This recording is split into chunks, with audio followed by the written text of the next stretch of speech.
Bismillahirrahmanirrahim. Bismillahirrahmanirrahim. In the name of God, the Clement, the Merciful.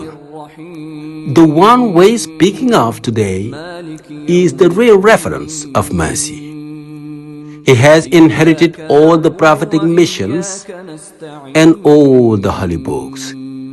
He is the leader on front and the supreme guide of God's messengers. God has made his mission the sum of all the prophetic mission with only one and unique objective: the salvation of human beings through divine clemency and mercy. His name is known to all, yes, but his status is even more revealing. Muhammad, the messenger of God, peace and blessing be upon him. Mawlid time.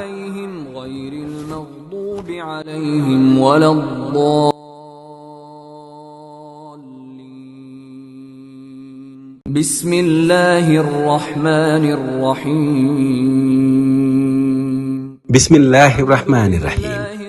Yàlla la soob moom mi borom ndimbal ak yërmandeem ju yaatu ja mu def ko moom mi ngën gi mindéef muy kii tegtale dëggi yërmande.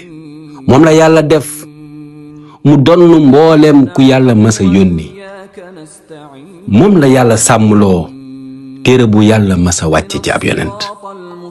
mu daldi taxaw nag jiite ñépp. yàlla jagleel ko mu yenu lépp lu yàlla masa dénk ab yonent ngir jëm yàlla.